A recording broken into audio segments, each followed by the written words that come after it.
રાધે રાધે, જય સિયારામ.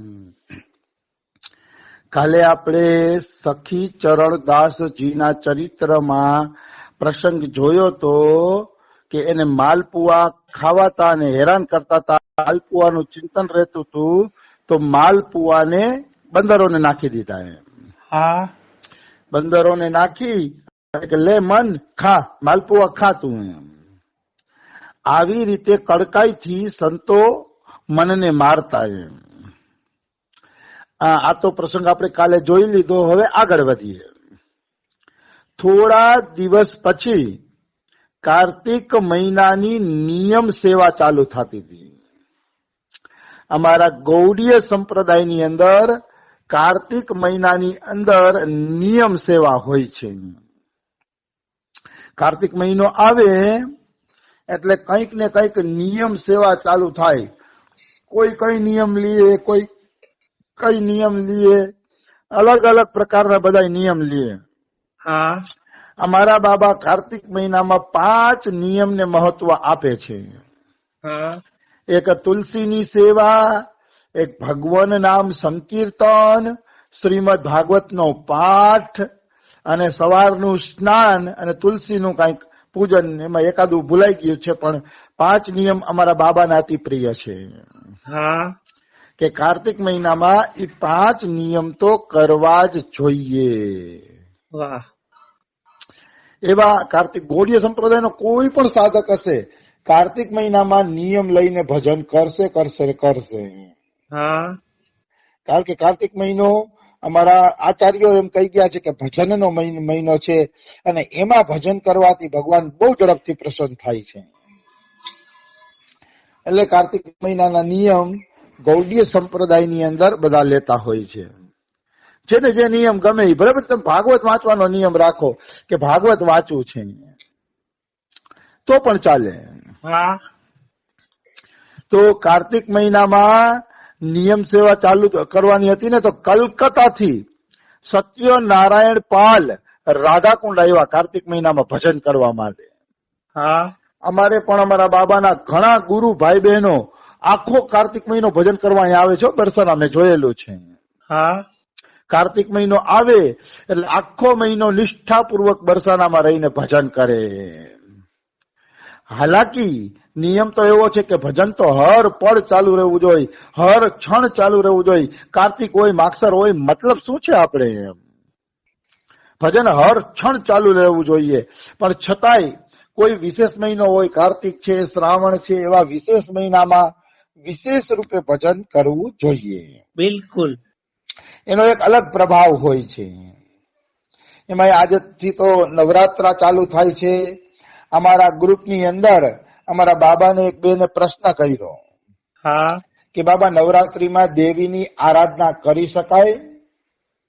તો અમારા બાબાએ વોઇસ રેકોર્ડમાં જવાબ આપ્યો. તો પેલા તો એ જવાબ આપ્યો શ્લોક બોલીને કે આ બધી દેવીઓ રાધા રાણીમાંથી ઉત્પત્તિ થઈ છે. હા, એવો શ્લોક બોલ્યા કે જો તુલસી રાધા રાણી છે, આય રાધા રાણી છે, દુર્ગા રાધા રાણી છે, બધા એ આખો શ્લોક જ બોલ્યા એમ. હા, અને કીધું કે આ બધી રાધા રાણીમાંથી ઉત્પન્ન થઈ. રાણીનું ભજન કરીએ તો અલગ રીતે દેવીનું ભજન કરવાની જરૂર નથી બાબા કહે. છતાં પણ જો કોઈને ભજન કરવું હોય તો નિષ્કામ ભાવે કરી શકાય. કે હે દેવી માતા, મારો રાધા કૃષ્ણના ચરણ કમલમાં પ્રેમ વધે, એવા ભાવથી નિષ્કામ ભાવે કરવું હોય કરી શકાય. હા, તો વાંધો નથી એમ. પણ બાબા કહે કે જો દેવી પાસે કોઈ મનોકામના છે કે 9 દી આરાધના કરું તો આ મનોકામના પૂરી થાય ને આ મનોકામના પૂરી થાય ને, એવો ભાવ હોય તો ઈ ભજન તમારી અનન્યતાને તોડી નાખશે. બિલકુલ. ઈ અનન્યતા નહીં રહેવા દઈએ. નિષ્કામ ભાવે બાબા કે દેવીની ઉપાસના કરી શકાય એમ. હા, દેવી પાસે માગવાનું જી કે મારો રાધા કૃષ્ણના ચરણોમાં પ્રેમ વધે, તો વાંધો નથી. અમારા બાબાને જ કોકે પૂછ્યું હતું કે બાબા, તમે રોજ શિવજીને દંડવત કરો છો, પાણી ચડાવો છો, પણ શિવજીના ફૂલનો શ્રૃંગાર કરો છો, તો ક્યાં ભાવથી? તમે તો રાધા રાણીના ઉપાસક છો, તો શિવજીને ક્યાં ભાવથી? બાબા કે અમારી કોઈ કામના થોડી है ભોલેનાથ से કે ભોલેનાથ પાસે અમારી કઈ કામના નથી. અમે તો ભોલેનાથને એમ કહીએ છીએ કે અમારો રાધા કૃષ્ણના ચરણ કમલમાં પ્રેમ વધારજો. હા, એ માટે અમે કે ભોળાનાથની પૂજા કરીએ છીએ. કહેવાનો ભાવ છે કોઈ પણ દેવી દેવતા હોય એ આપણા ઈષ્ટનું જ સ્વરૂપ છે એમ માનીને નિષ્કામ ભાવે આરાધના કરવાથી કોઈ દોષ લાગતો નથી. બિલકુલ.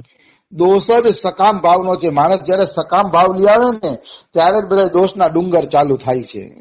હા. પણ નિષ્કામ ભાવે જો કોઈ આરાધના કરતું હોય તો એને કોઈ દોષ લાગતો નથી. આવી વસ્તુ છે.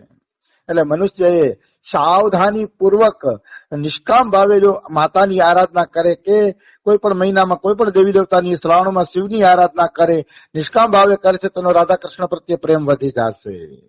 હા. એમાં કોઈ એટલે કોઈ શંકા નથી.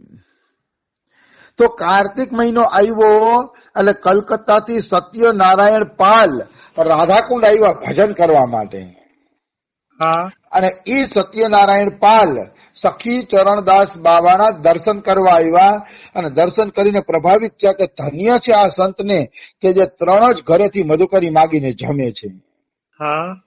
બહુ પ્રભાવ પડ્યો એની ઉપર કે આ સંતનો ત્યાગ તો જુઓ સખી ચરણ બાબાનો, 3 જ ઘરેથી મધુકરી માગે છે. એટલે સત્યનારાયણ પાલને થોડીક ઈચ્છા થઈ કે હું મારા તરફથી બાબા માટે દૂધ બંધાવી દઉં. હા.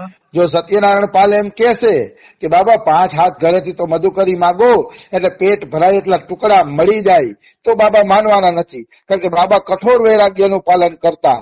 એટલે 3 ઘરમાંથી 5 ઘર કે 7 ઘર તો એ કરતા નહીં. હા. એટલે આને વિચાર્યું કે જો મારું દૂધ લઈ લઈએ તો બાબાને થોડુંક પૌષ્ટિક દૂધ મળી જાય ને તો શરીર સ્વસ્થ રહે. હા. એટલે એને આગ્રહ કર્યો કે બાબા દૂધ લેતા જાવ, પૈસા હું આપી દઈશ. હા. તો બાબાએ એના આગ્રહને સ્વીકાર કરી લીધો કે હું તારું દૂધ લઈશ. સત્યનારાયણ પાલને કહી દીધું કે તારું દૂધ હું લઈશ, બાબાએ કહી દીધું. હા. પણ બાબાનો વિચાર શું હતો ખબર છે? બાબાનો એ વિચાર હતો કે જો દૂધ મારા ઘરે આવી જાય અને દૂધથી પેટ ભરાઈ જાય તો 3 ઘરની મધુકરી જવાનું નથી. હા. હા. બાબાનો એવો વિચાર હતો. અને ઓલા જે સત્યનારાયણ પાલે હરખાઈ ગયા કે 3 ઘરની મધુકરી ને મારું દૂધ બે ભેગું થશે તો બાબાનું પેટ ભરાઈ જશે. પણ બાબાનો વિચાર ઉલટો હતો. બાબાને એમ હતું કે દૂધથી પેટ ભરાઈ જાય મારે મધુકરી જ જવું નથી, એટલે મધુકરીની ઝંઝટ નીકળી જાય અને હું નિર્વિઘ્ન ભજન કરી શકું. હા. આવી સંતોની સોચ હોય છે. જુઓ તમે, આપણે એટલે સંતે દૂધની હા પાડી દીધી, આની હા પાડી દીધી, આને તો લેવાનો ભાવ આવી ગયો. લેવાનો ભાવ નથી આવ્યો, પાછળથી ભજન વધારવાનો જ ભાવ હોય સંતોનો. હા. ત્યારે જ આવું બધું કરતા હોય છે. સમજાણું? હા. પણ બધા લોકો એને જાણી શકતા નથી. આવી વસ્તુ છે. તો બાબાએ 1 શેર દૂધ લેવાનું ચાલુ કરી દીધું. નહીં, અડધો શેર, ગાયનું અડધો શેર દૂધ લેવાનું ચાલુ કરી દીધું. હા. પછી બાબાનું દુગ્ધપાન ચાલુ થયું એટલે બાબાએ મધુકરી જવાનું બંધ કરી દીધું. હવે 1 પવાલું દૂધ મધ્યાહનના ભોજન સમયે લઈ લેતા અને 1 પવાલું દૂધ રાતના 10 વાગે લઈ લેતા. હા. 2 સમય દૂધ લઈ લેતા અને 3-4 દિવસમાં એકવાર શૌચ જાતા. કારણ કે અન્ન તો પેટમાં જાતું ને એટલે શૌચે 3-4 દિવસે જવું પડતું એને. હા. શૌચ પર જવાનું એનું બંધ થઈ ગયું. એટલે એને બહુ આનંદ આવ્યો કે હવે તો મારું ભજન નિર્વિઘ્ન હાલે છે, કાંઈ ઉપાધિ નથી ને ભજન હાલવા પણ માંડ્યું એનું સરસ મજાનું. હા. બાબાનું મને એમ ઈચ્છા થયો આ ખાવા પીવાની ઝંઝટ ન હોય, જો છાશથી જ પેટ ભરાઈ જતું હોય અમારા છાછવાલા બાબાની જેમ તો ઝંઝટ જ ન હોય આ બધી. હા. અમારા છાછવાલા બાબા પ્રેમ સરોવરમાં રહીએ છે ને એ ખાલી છાછ પીને ભજન કરતા. ખરેખર છાછ પીને ભજન કરતા. અમારા બાબાથી લઈને બરસાનાના બધા સંતો એનો આદર કરે. બોલો. હા. છાછવાલા બાબાનો આવી વસ્તુ છે. તો એ છાછ પીને ભજન કરતા. એમ થાય કે આવી કઈક વ્યવસ્થા થઈ જાય ને આવી શક્તિ આવી જાય ને તો લાચારી જ નહીં કોઈની. એમ હા. બહુ આનંદ આવે. પણ આપણી એટલી કેપેસિટી નથી. એ તો કોઈ ઈશ્વર કૃપા કરે ને ભજનનો રસ આવે ત્યારે એ બધું થઈ શકે છે. બિલકુલ. તો બાબાએ દૂધ પીવાનું ચાલુ કરી દીધું. હવે થયું એવું કે ગોવાળીઓ ક્યારેક દૂધમાં છે ને પાણી નાખી દેતો. હા. પાણી નાખી દે ને એટલે બાબાના ભજનમાં વિઘ્ન પડે. કારણ કે પાણી નાખે એટલે લઘુશંકા કરવા માટે બાબાને વારંવાર ઉઠવું પડે. હા. પેશાબ કરવા માટે વારંવાર ઉઠવું પડે બાબાને. હા તો ઈ સમસ્યાની હલ કરવા માટે બાબા પાસે એક ચેલો આવ્યો મદન મોહનદાસ. હા